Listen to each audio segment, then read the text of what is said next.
Hello friends, आप सभी का हमारे यूट्यूब चैनल में स्वागत है।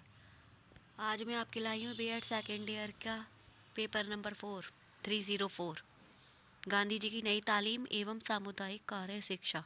उसका एक इम्पोर्टेंट क्वेश्चन, ज्ञान के अनुभववाद सिद्धांत को स्पष्ट कीजिए। बुद्धिवाद और अनुभववाद का तुलनात्मक अध्ययन कीजिए। ज्ञान का अनुभववाद सिद्धांत। अनुभववाद तर्क चिंतन को महत्व न देकर ज्ञानेंद्रियों के अनुभव को महत्व देता है। इस सिद्धांत के अनुसार ज्ञान की प्राप्ति ज्ञानेंद्रियों के अनुभव से ही होती है। अनुभववादी मानते हैं कि ज्ञान का मूल और एकमात्र स्रोत अनुभव है। अनुभववादी मानते हैं कि ज्ञान का मूल और एकमात्र स्रोत अनुभव है और अनुभव का अर्थ इंद्रिय अनुभव है। दैनिक जीवन में व्यक्ति को जो विशिष्ट वस्तुओं का ज्ञान होता है वह अयथार्थ नहीं है, वरन वह ज्ञान का वास्तविक उदाहरण है। मन में कोई प्रत्यय जन्मजात नहीं है और जो भी प्रत्यय मन में होते हैं वह अनुभव के द्वारा प्राप्त होते हैं। अनुभववादियों के अनुसार ज्ञान की पद्धति आगमनात्मक है। अनुभववाद की विशेषताएं। दैनिक जीवन में जो विशिष्ट वस्तुओं का ज्ञान हमें होता है वह अयथार्थ नहीं है, बल्कि वह ज्ञान का वास्तविक उदाहरण है। ज्ञान का मूल और एकमात्र स्रोत अनुभव है और अनुभव का अर्थ इंद्रिय अनुभव है। ज्ञान के मौलिक तत्व प्रत्यय हैं जो अनुभव से प्राप्त किए जाते हैं।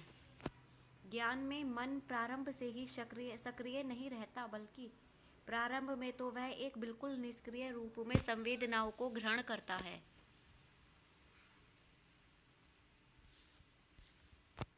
मन में कोई प्रत्यय जन्मजात नहीं है और जो भी प्रत्यय मन में होते हैं वह अनुभव के द्वारा प्राप्त होते हैं। ज्ञान की पद्धति आगमनात्मक है। आदर्श ज्ञान भौतिक विज्ञानों में निहित ज्ञान है। बुद्धिवाद और अनुभववाद का तुलनात्मक अध्ययन। बुद्धिवाद और अनुभववाद का तुलनात्मक अध्ययन निम्नलिखित बिंदुओं में स्पष्ट किया गया है। बुद्धिवाद के अनुसार ज्ञान का एकमात्र स्रोत बुद्धि है, जबकि अनुभववाद के अनुसार ज्ञान का एकमात्र स्रोत अनुभव है। बुद्धिवाद के अनुसार ज्ञान की पद्धति निगमनात्मक है, जबकि अनुभववाद के अनुसार ज्ञान की पद्धति आगमनात्मक है।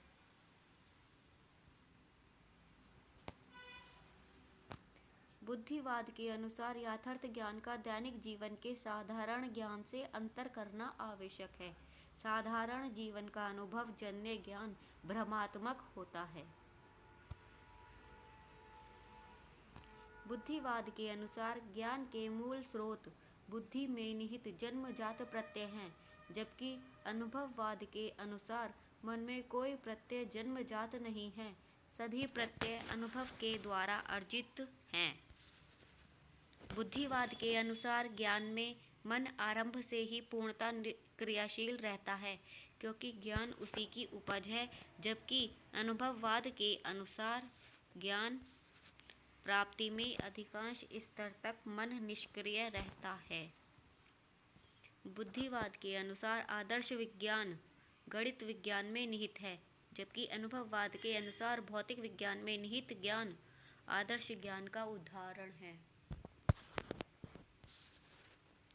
उपरोक्त बिंदुओं में किए गए वर्णन से यह स्पष्ट है कि यद्यपि बुद्धिवाद और अनुभववाद का चिंतन परस्पर विरोधी चिंतन, तथापि विज्ञान की दृष्टि से दोनों का ही समान महत्व है। अगर आपको ये टॉपिक इम्पोर्टेंट लगे तो प्लीज़ लाइक करें, चैनल को सब्सक्राइब करें। अगर आपको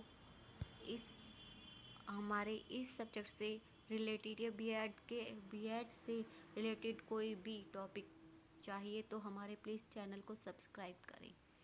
मैंने इस चैनल पर एमएड के नोट्स भी डाले हैं, अगर आपको चाहिए तो प्लीज़ हमारे चैनल पर जाएं और फ़ायदा उठाएं उसका।